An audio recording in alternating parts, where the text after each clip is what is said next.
It is Friday, December 21st, 2018. This is Seaside Chats with Kenneth Arthur, where I sit down every week and talk to somebody about the Seahawks or the Seahawks opponent, what have you and whatnot. And this week is no different as the Seahawks prepare for, their biggest game of the season, which technically you could say about many a game every year for any team, just depending on where they are at that point. But for the Seahawks, at the point that they're at right now, they can get a win, basically put themselves into the playoffs, guarantee their spot. For the most part, we need Washington to lose, but a win would all but seal it against the Kansas City Chiefs this Sunday night in prime time in Seattle. And for the Chiefs, they get a win. If they win out, they get the number one seed. If they win their next two games, they got to hold off the LA Chargers. Both teams, have a lot to play for this Sunday night, which wasn't necessarily going to be the case. Both teams could have potentially locked in their seeds prior to this, and it turns out no, actually there is a lot of stakes to this game. And here to preview Kansas City for us is Ryan Meharry, a lifelong Chiefs fan, a friend of the show. He came on last year when I was talking to about their favorite teams, and he falls into both of those categories. He's both a comedian and a folk. Ryan, thanks for joining the show and talking about the Chiefs again. Of course, always down to talk Chiefs, and always down to talk Seahawks if you ever need me. Absolutely. That's something that comes up quite a bit on a Seahawks podcast, is talking about the Seahawks. Well, let me ask you then, before I ask you about the Chiefs, from an outsider's perspective, for someone who, follows football closely, it's always interesting to me to see how others view the Seahawks and the season they're having. A lot of people came into the year thinking the Seahawks weren't going to be very good. What were your thoughts before the season on Seattle? And obviously, what are your thoughts now in terms of their 8-6 record and how they've done? A few friends, me and a few friends, we every year prior to the first game of the season, we pick every single regular season game. We predict MVP, Offensive Player of the Year, all the awards, including Walter Payton Man of the Year. And we just try to pick everything, and then we assign a point value and see who has the most points at the end of the year, see how we do. And I was higher on the Seahawks than my friends. Actually, I think I kind of nailed it a little bit. I had them finishing second in the NFC behind the Rams, in the NFC West behind the Rams. I had them going about 9-7. I just felt, and I still feel, like they have the best quarterback in the division, and that's always going to get you a handful of wins.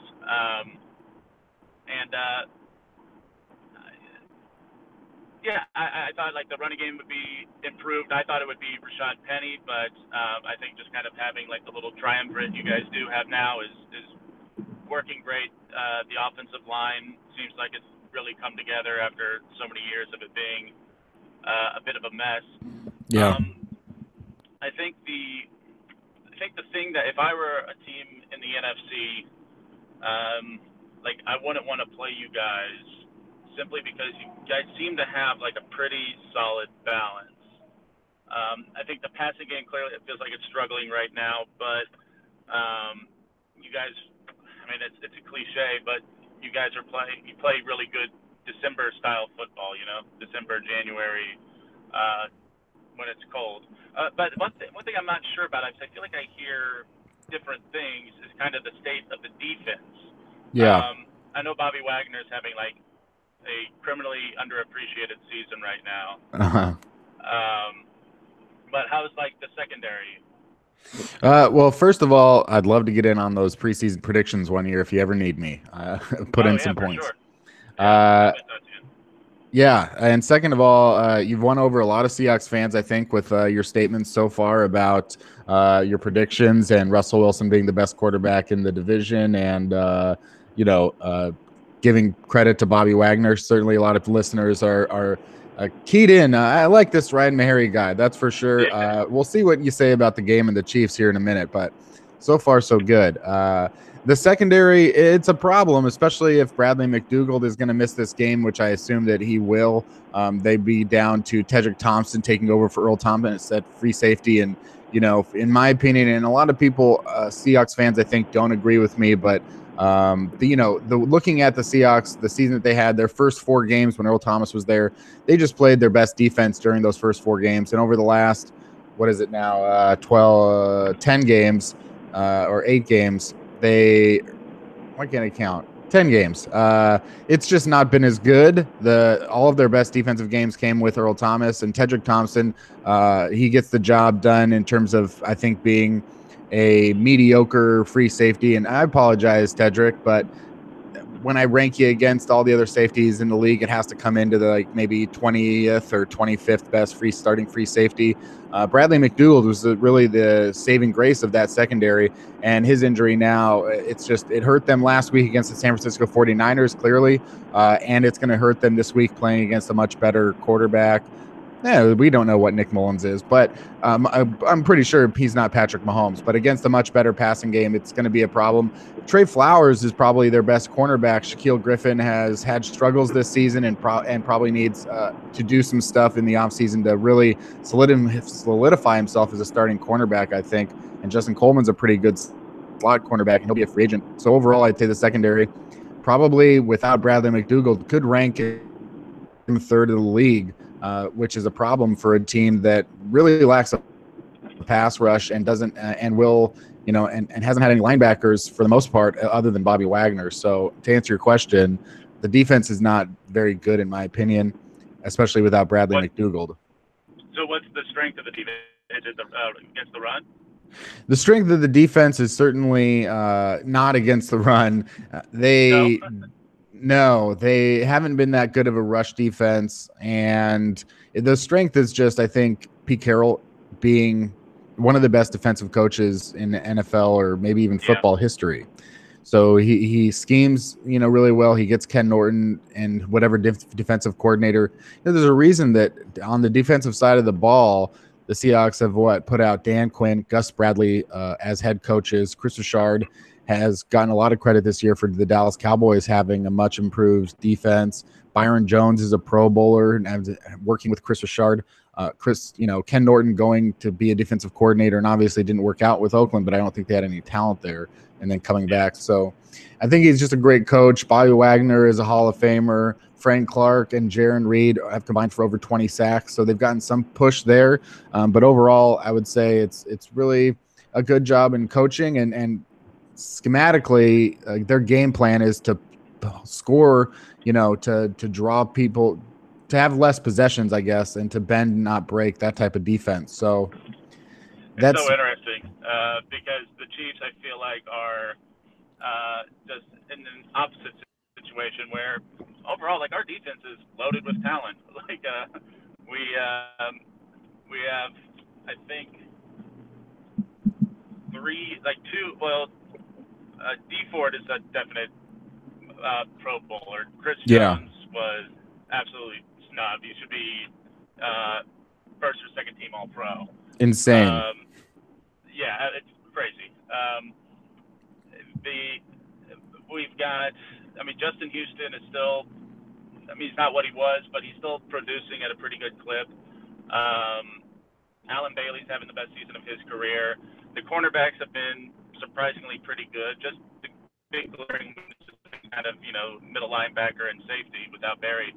But, there's enough talent there that we should be a lot better. But I think, people in Kansas City now have been calling for fire defense coordinator Bob Sutton for 2 years now. And I was always a little reticent, but I'm kind of coming around where it doesn't make sense to me for us to be this bad. Yeah, well, let me ask you about how bad the Chiefs are. I don't know how much you like things like DVOA and Football Outsiders advanced statistics, but they have, and I don't think that any other statistics would disagree, but they have the Chiefs as the worst run defense in the NFL. They are 32nd in yards per carry allowed. When you've got players on defense that are notably famous for being good, like D Ford and Chris Jones and Justin Houston, what goes wrong? Why are the Chiefs so bad?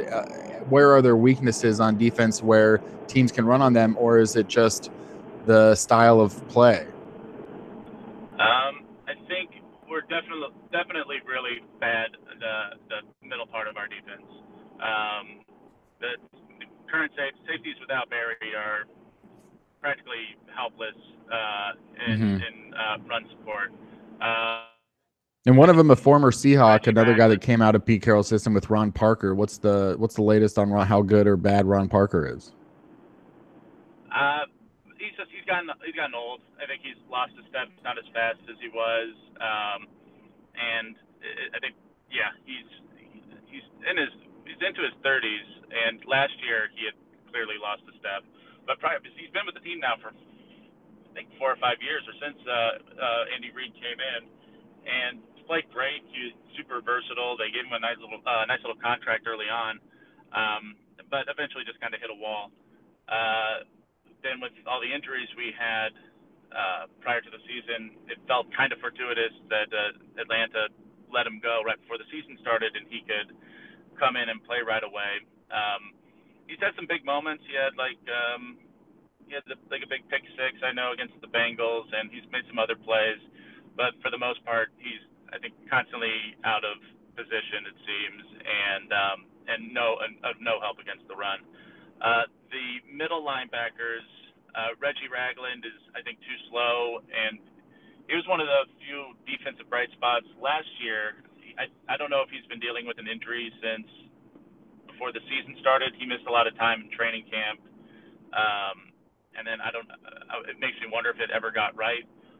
We signed Anthony Hitchens in the off season, and he's been a bit of a disaster. But inexplicably, he's a Pro Bowl alternate. It should tell you everything you need to know about the Pro Bowl. But Yeah. I don't think he reads offenses very well. And I don't know how well he communicates to his team, and he doesn't really shed off blockers. He's fast, though. I'll give him that. With regards to the Kansas City Chiefs last game and these last few games, Randy Reid in his time with Kansas City, the Chiefs have become famous for not being consistent week to week, or at least I should say month to month. With they'll start off 9-0, but then finish 11-5, or they'll start off 1-5 and finish 11-5. And this season doesn't seem to be any different right now. I've spoken to someone else at the Arrowhead Pride blog, and he talked about how the Chiefs sort of just have really weird loaded schedules where their hardest games will be in a certain part of the year, and for whatever reason, that's just the way it's worked out. And I don't know how much you agree or disagree with that, but right now the Chiefs seem a lot more beatable than they did in the early part of the year, with losing to the Chargers last week, and in that game, leading 28-14 with like 6 minutes left to go in the game, and to lose that game and have Phillip Rivers just beat him over and over and over and over and over again, and going to overtime against the Baltimore Ravens and losing a couple weeks before that. How do you feel about the Chiefs at this point in the year? Are you getting concerned as the playoffs approach? I mean, I'm a Chiefs fan, so I've experienced heartbreak few have ever seen as a sports fan. Like I'm very jaded and cynical, so I'll never feel just dandy walking into the playoffs. Right. But I I I don't I know I feel like there are a lot of Chiefs fans right now who feel like the sky is falling. I'm not there. There's been a definite, since like the Kareem Hunt thing went down, a noticeable sort of lack of explosiveness, a lack of swagger. Since that, I think it definitely kind of threw the team for a loop. But since that, I think they've gone 2-1, 3-1. The defense played so much better in the 30 snaps that Barry was on the field. He showed a little rust, but he's such like a vocal leader for the team and reads offenses so well and gets everyone into position that I think with increased playing time, I think the defense hopefully can turn a corner here in the last few weeks when it really matters. I think one thing that's been kind of underrated is not having Sammy Watkins. which, I mean, I guess we all should have seen it coming. Sammy Watkins is going to get hurt, but Yeah. he does really add like a dynamicism when he's on the field that I think has been missing a little bit. But it sounds like he should be back for the playoffs. Honestly, like this, I'll feel great if we can, win the division and get a first round bye. And likely that would mean the top overall seed. But this game against you guys worries me just because it feels like the perfect opponent, perfect venue, and kind of us on our heels a little bit, where we could take a tough loss and let the Chargers back into it. But Yeah. Ultimately, I think we're the best team in the AFC West. I think the Chargers are a smidge overrated at the moment. I know they're everybody's darlings, but I don't know. I see a lot of flaws in their game personally as a comedian. But I don't know. I don't kind of drink the Chargers Kool-Aid. Is there any team in the AFC that you think is really strong though? Because I mean, the Texans, they started 0-3 and now they're hotter right now. But I don't know, and the Patriots are not looking so strong right now. And I mean, I didn't go into the year. This is finally a year that I thought the Patriots just aren't going to be great. And playing in the AFC East, I think, has helped again make them look a little bit better than they are. And it's not even helping that much. I think about that. I think about that all the time. Just how the ineptitude of the other three teams in the AFC East, how many championships or playoff victories has that contributed to the when you're getting to have home field advantage every season or at least a bye. It's like makes life so much easier. Totally. But the other teams in the AFC West, I mean, the Chargers are a really good football team. The teams, honestly, that I would not want to play, who I would not want to come into Arrowhead for a division round. I don't want to play Baltimore again. Indianapolis. Never do I. I mean, part of me does want to play the Colts just so we maybe get that monkey off our back. But but I don't know. I've learned my lesson. And I think they're playing so good right now. If I had an MVP ballot, I think Andrew Luck would be my second choice. I think he's doing so much with so much less. I mean, he's got a great offensive line, but his weapons don't compare to what Breeze or Rivers have, or that Mahomes has. And then I think Houston. I think Houston is dangerous for sure. I feel like their running game's gotten going a little bit more recently, which scares me. They seem like they could be a pretty well-rounded team too.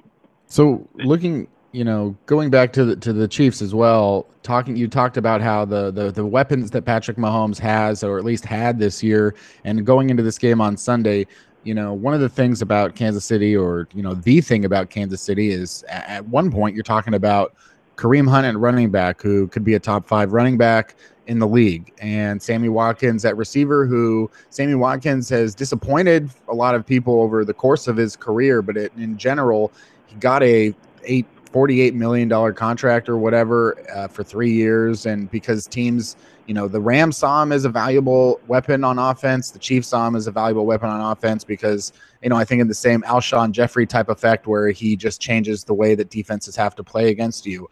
Travis Kelce could be the best tight end in the NFL.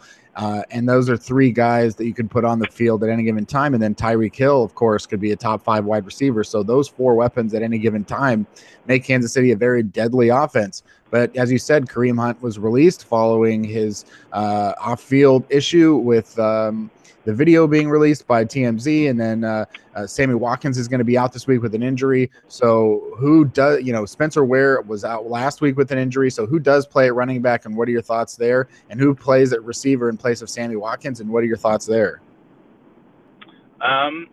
So at running back is good. If you watch the Chargers game, we Damian Williams. We've got two Williamses, Damian and Daryl. Daryl's a rookie. Damian bounced around a little bit. I think he was last with the Dolphins. And so last 2 weeks since Ware got hurt against the Ravens, Williams has looked really dynamic. He had 2 touchdowns last week. I think another 2 against the Ravens. He's got some nice burst, some wiggle to him. We re-signed Sharkhandrick West, who we let go during the preseason, who I think spent a little bit of time with the Jets before they waived him. He's back. He knows the offense pretty well. I'm not like what Kareem Hunt was able to do for us. We're not going to be able to replicate, but we've got really solid players. It might be our deepest position group. So I'm not as worried there. Chris Conley has stepped in for Sammy Watkins. Conley he's super physically gifted. He's fast. He's tall. I don't know if he's the best route runner, but he's had, I think, a quietly really good year. I think everyone in the offense has had a very good year. I'm pretty sure he's posting career highs in touchdowns and yards and stuff. But he's not. He just doesn't kind of have the explosiveness that Watkins has. He doesn't create the matchup mismatches that Watkins does. But he's solid, and then the other guys behind him, Demarcus Robinson's pretty good. He's been a little bit of a project over the years. I think we took him in the 4th round in like 2015 or 16, and he plays hard. He plays great. He's a good special teamer. But those guys they've definitely helped pick up the slack, and usually between Kelsey and Hill, someone's going to be able to put up big numbers. Usually kind of alternates each week, it seems. Yeah. And with, you said that if you had an MVP vote, Andrew Luck could be your number 2. I'm going to go ahead and assume that Patrick Mahomes is your number 1. I don't even know how it's honestly mind-boggling to me that there's a conversation. The conversation, I feel like, should have ended after the Baltimore game. Yeah, I think this year there's any debate. It seems a little insane. Or it should have ended at the Baltimore game and after New Orleans' game against Dallas.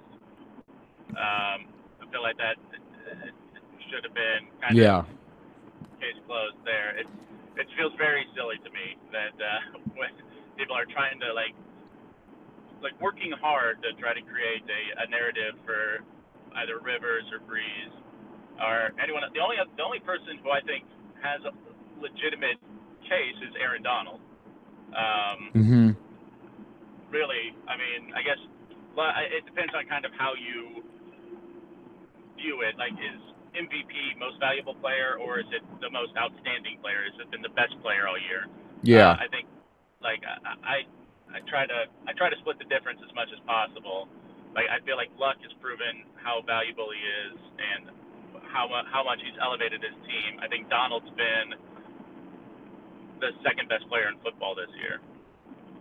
Well, I've got 2 questions now based on what you've said. But starting with the first one, though, with Patrick Mahomes, 23 years old, 45 touchdowns, 114.8 rating, a couple more touchdowns on the ground. He's 23, so he's doing everything and more, and it's exciting, and it feels like Dan Marino's second season in the league, and he's just so explosive. And we talk about the weapons and Andy Reid and the game plan and everything like that, but he's still on a game basis, just watching him play the game. When they play on primetime, he'll make throws that you've never seen before in your life. So for a Chiefs fan who's, like you said, a long-suffering, lifetime-suffering Chiefs fan, what does it feel like to watch Patrick Mahomes compared to every other quarterback in Chiefs history, and what part of his game, if there is any, that makes you a little bit concerned in terms of, does he make poor decisions too often? Is there anything about his game that concerns you? I'll address the second part first. Yeah, definitely. I mean, I think just youth, his inexperience right now, maybe forcing plays, especially late in the game. Like, it wouldn't shock me at all if our season ends with Mahomes, trying to do something at the end there and throwing kind of a costly interception. I won't hold it against him. The thing that is great, and that we've heard a lot, is that he doesn't make the same mistakes twice. That he's really smart. He's great on the board and watching film and all that stuff. Yeah, I think cutting down on those sort of careless mistakes. I would love for him to, know when to slide, know when he doesn't need to try to, force a fumble after he's thrown an interception and get pulled over by guys. I don't want him to get hurt. As far as what it's like to have what seems to be a real franchise quarterback, it's unreal. Like, having never had it before, like a homegrown talent, I catch myself thinking about him and like pumping my fists just walking down the street.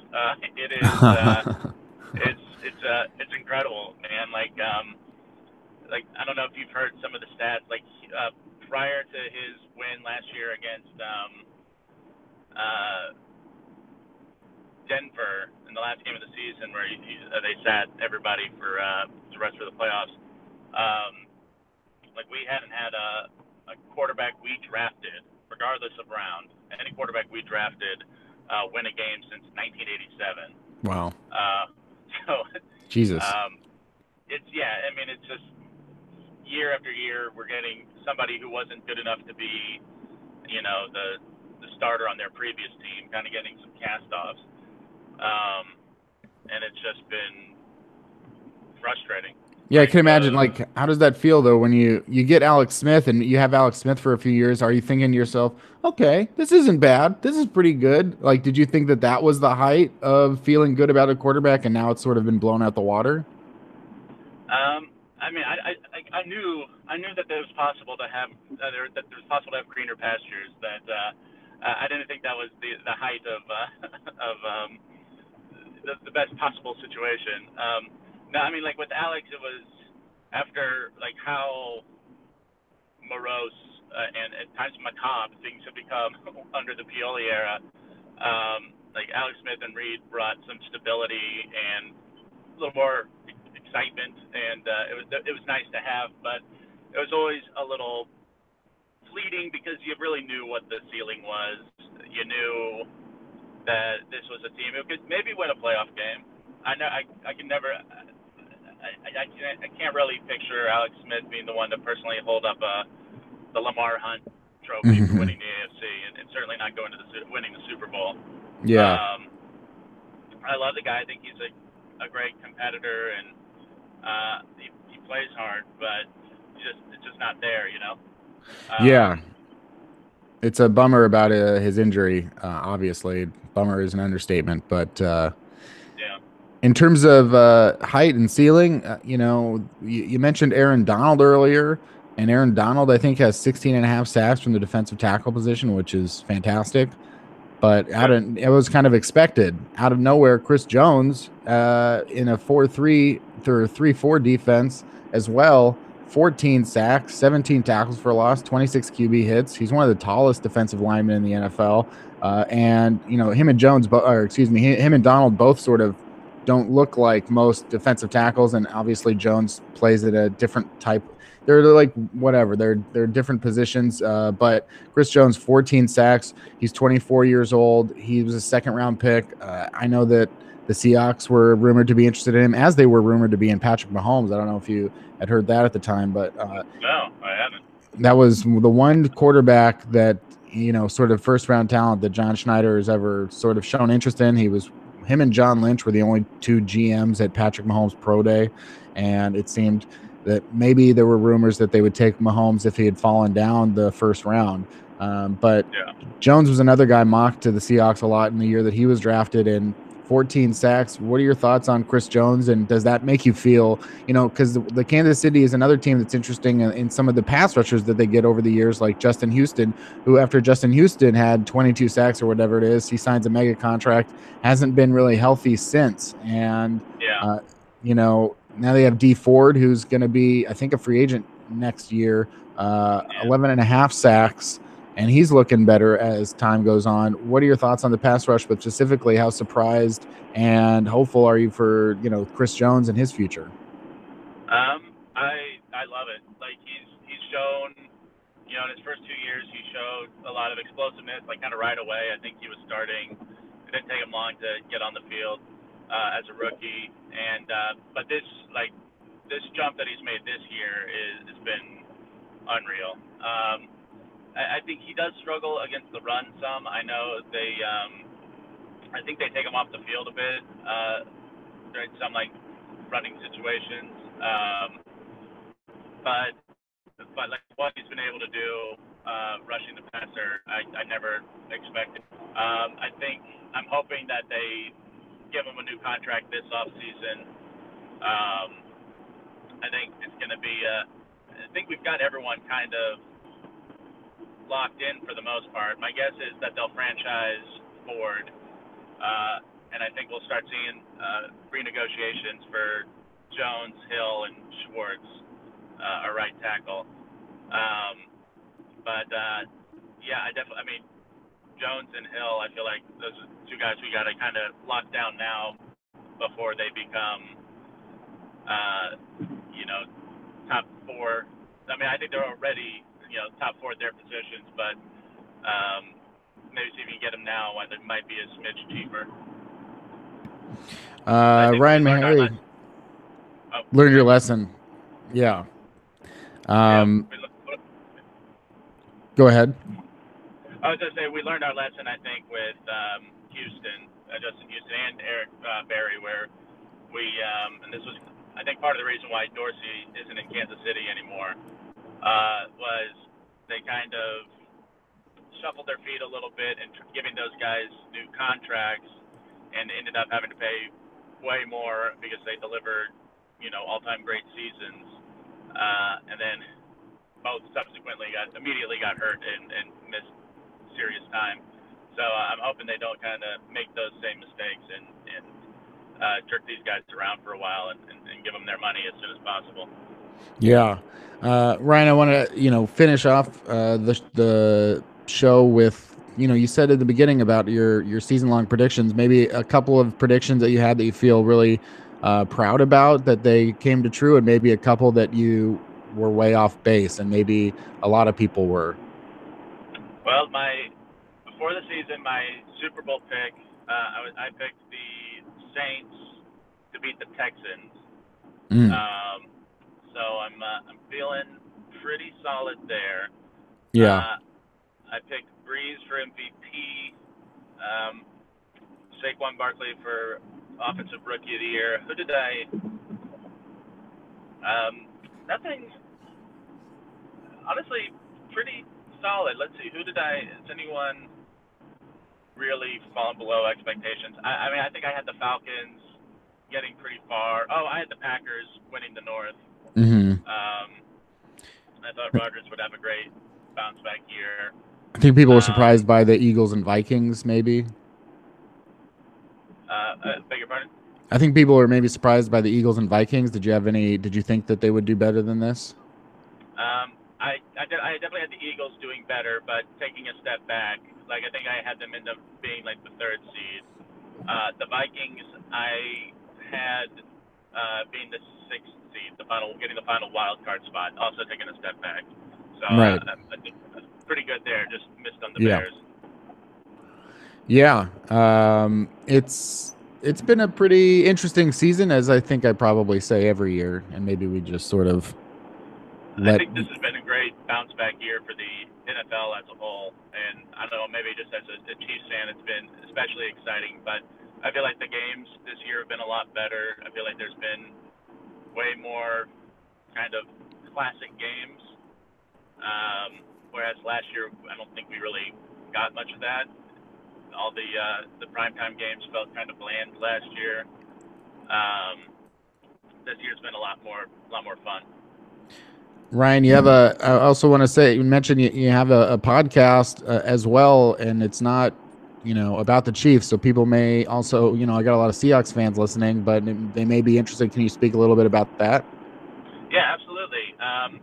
So I host something called the Fantasy Flix League podcast. It's a sort of a companion to a website I run called fantasyflixleague.com. It's fantasy football, but for movies. So you can, if you're familiar with fantasy football, pretty much a lot of the same stuff applies. You start a league with your friends. You have a team. You draft movies that are coming out, actual movies. You get points based on how well it does at the box office. So $1 million gets a movie 1 point.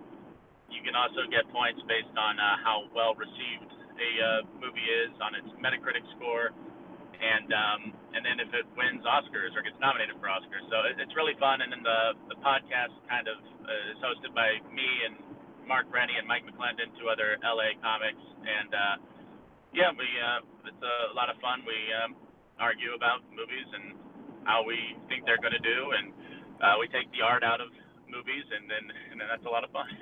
I got a big. Go ahead.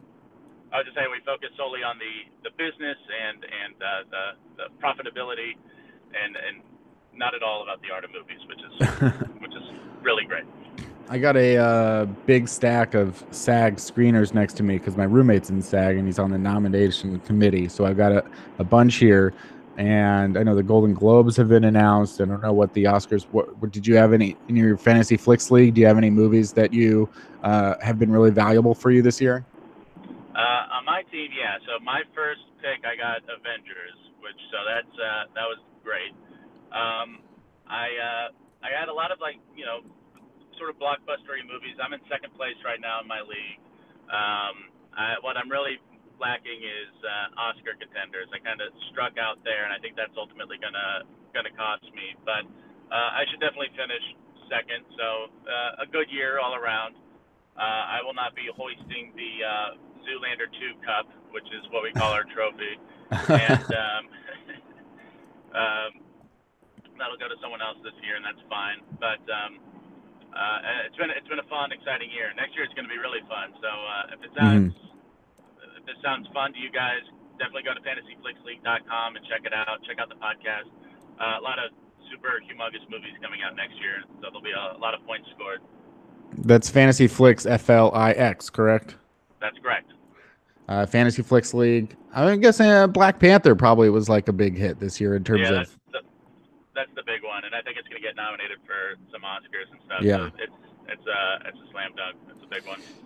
Well, Ryan Meharry, thanks so much for coming on and talking about the Chiefs. I'll let you sign off now. I'm gonna do some more Seahawks talk. So you can sign off there on your end, and thanks again for coming on to the show. Awesome. Thanks so much, man. Appreciate it. Thank you, Ryan. That's Ryan Meharry. You can do the Fantasy Flix League and listen to his podcast about Fantasy Flix, Fantasy Flix League. Coming up next on the show, we're going to be talking to Mookie Alexander, who you would know from Field Goals, writer, editor over at Field Goals. Mookie, I'm going to be signing in here next, so keep listening for some Seahawks talk. This show is free. It is brought to you by Injury Legal Center, our sponsor, a personal injury law firm who has been specializing in auto accident cases in California, Nevada, and Washington for over 20 years. If you have an auto accident or a slip and a fall, call Injury Legal Center toll free at 855-631-3830, and they'll immediately set you up with a doctor and handle all contact with the insurance companies for you. And, let them know about Field Goals, and that's the reason that you're calling them, so that they keep sponsoring the show, and you keep getting it for free if you'd like. Of course, all of the episodes, including the instant reaction shows, come to you if you're a sponsor over at Patreon, any supporter over at Patreon for $2 a month. If you like the show, if you like me, if you like field goals, whatever, if you want to keep supporting the show and keep it alive, you can do that at patreon.com/field goals for just $2 a month. And that's something that goes towards the shows that you can get every single week. And there's an RSS link, so that way you can put that on your iTunes and be able to get them and subscribe to the show on iTunes. And that'll be coming to you after the Chiefs game again this Sunday. I'll be coming onto this show probably with John Morgan, who you know from Field Goals as well. But this one is free, and that was Ryan Meharry, and it's brought to you by Injury Legal Center. They work on a contingency basis, so you pay nothing out of pocket for legal fees or doctor visits unless they win your case. With over 2,000 active accident cases, they have a 98% success rate on verdicts against insurance companies. And, 98% success is something that you would want. If you were a running back and you had a 98% success rate, you'd be the best running back in NFL history by a huge margin. Jim Brown, out of the way. Todd Gurley, not even in the top in success rate this season. So not even a good example. And, Chris Carson, now that would be the good example. Chris Carson, I think, has a 98% success rate. Actually, I think it's up to 100% for Chris Carson. And that's something to keep in mind if you're Chris Carson. But Injury Legal Center has a 98% success rate on verdicts against insurance companies. So call them toll free 855-631-3830 field, because they're paying the bill. That has been this part of the show. I'm going to try to bring on Mookie Alexander right now, and he's one of the greats. But as I type that in, let's see if I can type and talk and keep my head on straight. And I couldn't, but because I was going to type Gmail and I typed Mookie. And I don't believe that he is Mookie at Mookie.com. And he's also not Mookie at gmail.com, so don't try that email address out. The Seahawks Chiefs this Sunday night on prime time. Seattle at 8-6. As you know, if they win this game, they'll move up to 9-6, and it virtually locks them in regardless of what happens in the NFL. It would take an insane amount of things to happen in the next week for Seattle to not make the playoffs and not be the 5 seed. But if Washington loses, so they need Washington to lose, and that would lock them in at 100% for the playoffs, and that's great. Making the playoffs, it would be the 7th time that Pete Carroll has made the playoffs since coming to Seattle, and that would be the most by any coach in franchise history. Mike Holmgren is at 6. And prior to that, they had only gone 4 times in the 23 years prior to Mike Holmgren. So 7 times in 9 years is pretty good, missing the playoffs only in 2011 and 2017, and winning a playoff game in all of those years that they made the playoffs. This year, the Seahawks as a 4 seed would almost certainly be playing the Dallas Cowboys, as a 5 seed would almost certainly be playing the Dallas Cowboys as a 4 seed. But one of the problems and I'm trying to cut out my uhs. So make sure that you catch me on any uhs or ums. And I just did it. And we will make sure that I am, there it is again. But if that ever happens, I owe you, I'm not going to say anything because I can't possibly pay everybody everything every time I say an or an Anyhow, the Seahawks, it almost happened again. And nobody wants to listen to this, but I'm waiting for Mookie to come on. The Seahawks at 8-7, if they lose this game, they still have over a 90% shot to make the playoffs. They played the Arizona Cardinals in week 17 at home, and the Arizona Cardinals, even though the Cardinals could be known to give the Seahawks problems at the end of seasons or even in the middle of the seasons, a 6-6 tie comes to mind. A loss a couple of years ago at the end of the season comes to mind. The Arizona, or it might have been even last year against the Arizona Cardinals, they lose by a field goal. It was just torture against the Cardinals. This offense that Arizona has is one of the worst in NFL history. Of course, they fired offensive coordinator Mike McCoy. Of course, they are running with rookie Josh Rosen. Of course, they have built an awful offense. They just did a terrible job of building a team, I would say. And I don't know why Steve Keim, the general manager, doesn't come under more scrutiny for the job that he's done. And, they fired Bruce Arians last year, parted ways, whatever. They hire Steve Wilks this year away from the Carolina Panthers. And then, Wilks is a defensive guy and he brings in Mike McCoy and it doesn't work. And then they fire McCoy and they bring in Leftwich. And is Leftwich going to be doing any better? Is he doing any better? Not really. The Arizona Cardinals are 32nd in points scored, 32nd in total yards, 32nd in first downs, 32nd in passing yards, 32nd in rushing yards, 32nd in yards per carry, 32nd in net yards per pass attempt. I mean, they're the worst rushing offense and the worst passing offense in the NFL. This is a team that scored 6 points in week 1 against Washington, 0 points against the Rams in week 2. And, the Rams don't have a great defense despite all the talent that they put on that side of the ball. 3 points against the Lions a couple weeks ago. That's 3 times this year that they've been held under 10 points. A lot of the offense, of course, is centered around David Johnson, who they give a contract extension to and bigger money, which was kind of inexplicable given that Johnson was coming off of a missed season and that he's a running back. And that's kind of hard to explain and understand. It's a team that has been built around, Larry Fitzgerald, who at age 35, will he return? He's going to be a free agent after the year. Will he return to Arizona? Will he return to the NFL? That's kind of undecided. And this year, Larry Fitzgerald has 92 targets thrown at him, 645 yards, 5 touchdowns. Is this the way that you want to see Larry Fitzgerald go out? Probably not. They added Josh Rosen, 10th overall pick in the draft. He's only 21 years old. It's too early to write him off or to scratch him off. But certainly next year they're going to have to rebuild the offensive line. They're going to have to retool the offensive weapons at receiver or tight end. Kirk was the rookie that they brought in along with Josh Rosen, the second round pick, Christian Kirk. He had 70 targets, 43 catches, 590 yards, 3 touchdowns. So, and that's really their weapons. The next highest receiving, it goes to David Johnson and then Ricky Seals-Jones, the tight end.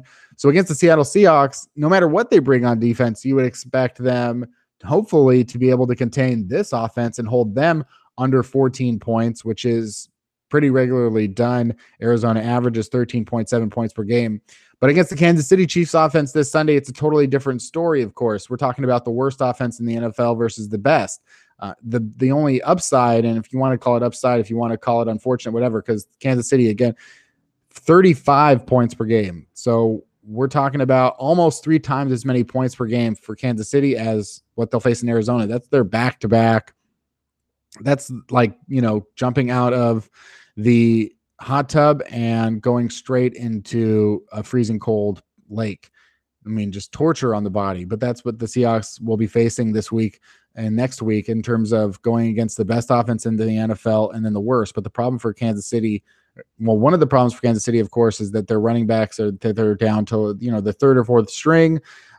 You heard Ryan talk about Damian Williams and Darrell Williams, but Damon Williams, he has 26 carries for 102 yards and 3 touchdowns this year. I did think that in the game against the Chargers, Williams, looked good as a receiver and kind of is able. It's one of that debate about the value of running backs and the value of being able to run the ball, and can you replace the superstar with a guy off the street? And a lot of the times I've said yes, but in terms of being able to do all the things that a team typically wants to do, it's got to be a drop-off from Kareem Hunt to Damian Williams in some degree. If they're trying to run a certain offense a certain type of way, it's not even necessarily that you can't find a Kareem Hunt, which they did with Kareem Hunt. They found Kareem Hunt, who is their example that you can find Kareem Hunt if you're looking for Kareem Hunt.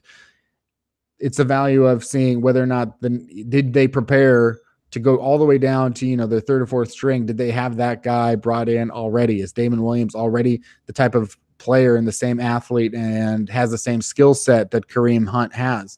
And that's not something that we've yet seen. But bigger than that, it's Sammy Watkins, who, is rare and is harder to find. And it's not likely that you're going to have 2 Sammy Watkins on a roster, and that when Sammy Watkins goes down, you can bring in someone else. And Sammy Watkins is not a productive, receiver in terms of yardage and touchdowns, and not in the way that Tyreek Hill is, and not in the productive in the way that Travis Kelce is, because Tyreek Hill this year, 1,300 yards and 11 touchdowns in 14 games. Travis Kelce, 1,200 yards and 10 touchdowns in 14 games. Sammy Watkins, 519 yards and 3 touchdowns in his 10 games. But how much of his presence on the field affects the rest of the offense? Excuse me. Are coughs worse than uhs and ums? No, I think the cough was something that just happens. For the Seahawks going in on the defense against this offense, even if they're down a couple players on Kansas City's offense, the Seahawks defense is potentially decimated for at least this week. And even the players who are going to be ready to go perhaps are nicked up in some way and showed up on the injury report this week. That includes on the injury report, Shaquille Griffin, starting cornerback, Jaron Reed, starting defensive tackle, who should have been, I think, you talked about Chris Jones not being a Pro Bowler, and it makes you feel bad for even mentioning that Jaron Reed should have been a Pro Bowler because, Chris Jones, they're in different conferences, so it doesn't even really, you can't really compare their two snubs in that way. But certainly Chris Jones and Jaron Reed, I think, got snubbed in some way. And Jaron Reed showing up on the injury report this week. Frank Clark showing up on the injury report this week. So there's your two best pass rushers and defensive linemen. Shamar Stevens showing up on the injury report this week. Deion Jordan as usual. Tedrick Thompson, Doug Baldwin, Maurice Alexander, who doesn't play that much, but it does become a bigger issue when you consider that Bradley McDougald is unlikely to play this week, and that's the safety that's down. So you won't have Jamal Alexander step in for Bradley McDougald. And then Rashad Penny, of course, missed the last game, and they had to sign Bo Scarborough this week as insurance at running back. So it doesn't look as though Rashad Penny may be able to go again. And then KJ Wright, and will he be able to return this week? So in terms of your 11 how many backups are going to be in for the Seahawks this week in terms of the start at the beginning of the year? Well, we know that Earl Thomas isn't going to be there, so that's one in terms of Tedrick Thompson starting. And we know that Bradley McDougald may not be there, so that's 2 at strong safety. Shaquille Griffin will be there, I think, probably, but that's still a cornerback that could be hampered through some injury. Trey Flowers and Justin Coleman, they're the guys that you expect there. So those guys, the cornerbacks, would be expected to be there. Middle linebacker, Bobby Wagner, safe there, it seems. And then outside linebacker, we know we're going with maybe a third stringer if you consider Michael Kendricks to be maybe the first stringer and then KJ Wright to be the second stringer. Then you're talking about maybe being down to Austin Calitro. So then that's a third position that's now been replaced by someone else. And then on the defensive line, you got Frank Clark, you got Jaron Reed, you hope and expect those guys to be there. Then Shamar Stephen, and then maybe it's a Quentin Jefferson. It's just not the defense that necessarily Pete Carroll had planned for, and I think they are playing a little bit worse than they were in the beginning of the year. And I think Earl Thomas is a valuable and important piece of the defense, which should go without saying, but it seems that it has to be said because a lot of fans I'm hearing on Twitter, I hear a lot of blowback from fans, and on Twitter would say, screw Earl Thomas. They don't need him, and they don't need to bring him back, and he doesn't want to be here, and I don't want him here, and blah, blah, blah. Factually, the defense is an entirely different unit with Earl Thomas on the field. Their best defensive games came in the first part of the year when Earl Thomas was on the field. If Earl Thomas doesn't even miss a snap against the Denver Broncos, there's a chance, those were some of the biggest plays that Denver put up on the field that day. They might be already in the playoffs. They might have gotten that win in Denver if Earl Thomas had been able to play all those snaps. And if Earl Thomas had played for the whole season, I think we're talking about a much different season right now. And I think maybe those games against the Rams go differently. And so when Earl Thomas hits free agency next year and everyone's saying, well, I don't like him and I don't want him here because he held out and he gave the middle finger to the Seahawks sideline and all this nonsense, these are the same things. If Earl Thomas was the exact same Earl Thomas, but let's say he played on the 49ers for his entire career, and on his way out of the 49ers, he had given the middle finger, and in the year before his final season with the 49ers, he had held out and all that kind of stuff, and the 49ers didn't want him back, and he was a free agent in 2019. Seahawks fans would love to add Earl Thomas, and they'd say, yeah, I want that guy with some attitude or some weird personality on the Seahawks defense, and he's so talented and everything, and he's only 29 years old, so I'm not saying that we don't know if Earl Thomas has 2 years left. We don't know if Earl Thomas has 8 years left. we've seen free safeties at a high caliber play into their, 38, 39 years old. So there's no reason for us to completely write off. And I know that he had a retirement threat a couple years ago, and I know that he's broken his leg twice, but it's also just a matter of if he's available, if the Seahawks can, talk to him. This is a guy that has been with Pete Carroll's entire tenure with the Seahawks. We've never seen the Seahawks without Earl Thomas, except for these 2 injuries that he's had. And both times the defense got considerably worse, and it virtually ended their, it seriously hurt their playoff chances and their opportunity to win a Super Bowl in 2016, I would say. And I think he would have made a significant difference in that game against the Atlanta Falcons in the playoffs. I think he would have made a significant difference in terms of their playoff position. And I think that should not even have to be a debate. So whether it's a negotiation that says, hey, get back in here, let's talk about this, what can we do to make you happier, or whether it's a franchise tag or whatever it is, I don't think that you can just totally write off the possibility of bringing back Earl Thomas in 2019. And I definitely wouldn't do it just because he gave the middle finger to the sideline in a moment when his leg was broken and he was being carted off, and he knew his season was over, and he knew that this is why he wanted more security in his contract. And I don't like people judging other people in moments like that and saying, I'm better than that, because you don't know, and you're not putting yourself in that person's head, and I just don't even believe that many people possibly say I would hold myself in a different regard. And also, whatever it is that makes Earl Thomas, whether that's, his attitude or his personality type, whatever it is that made him do those types of things, is also, I think, what makes him a Hall of Fame free safety and, one of the most valuable players in franchise history, and helped the Seahawks put together the best defense of this decade. And just, it's something that I think he still has within him. And I think looking at this game against the Chiefs, going in there with Tedrick Thompson, or going in there with Delano Hill, or going in there with Mo Alexander, whatever they have to go in there with at free safety, just like the Kansas City Chiefs feel that their defense is significantly better and different when Eric Berry is on the field, is a big part of what is going to make it difficult, I think, for the Seahawks to continuously contain Patrick Mahomes and Tyreek Hill. It's going to be a tough game on their defense, even at home, and it's going to be something that makes, I think, a lot of people have to consider what this defense would look like long-term now without Earl Thomas, if not brought back. And that's just something that's highlighted when you do have so many injuries. I do think the Seahawks, I don't know that Mookie is going to get in on this call. So just maybe wrapping this up, in terms of the Seahawks game this Sunday night against the Kansas City Chiefs, my thoughts are just sort of, I don't know that I have confidence, and it's maybe the least amount of confidence that I've had in the Seahawks at home in years. It's just such a good offense that Kansas City is bringing to Seattle. They're a good team. They do have Eric Berry back on their defense.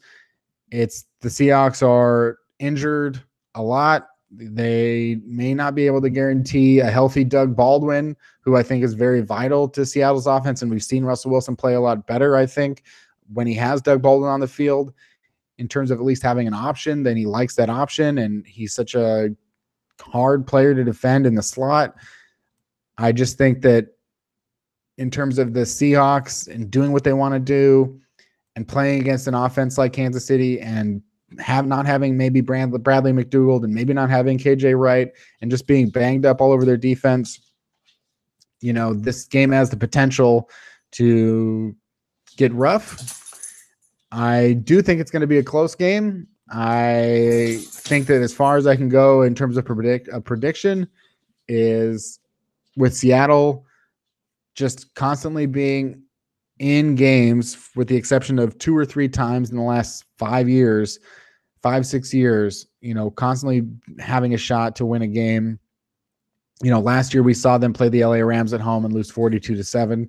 This year against the Kansas City Chiefs, being at home, being at prime time, having faced the Chiefs at this particular juncture when they are depleted on offense a little bit and not having Sammy Watkins and Kareem Hunt, and knowing that their defense is so atrocious against the run, and knowing how much Seattle likes to run the football, I see this game being close. I see it being a fourth quarter game. I see maybe the last team scoring being the team that wins. I see maybe the last team that has possession is the team that wins. And I think for the Seahawks, I can't predict a win. I also can't predict a loss. I'm not really a predictor to begin with. So I'll just say that I think it'll be a close game. And unfortunately, I think if it goes heavily in one team's favor, that may not be Seattle. But we've been surprised before, and we've seen that in the past in December, Pete Carroll manages to get the most out of this team. And I think that's something that we can at least put in our back pocket, as maybe this is a game that gives fans a lot of hope for January.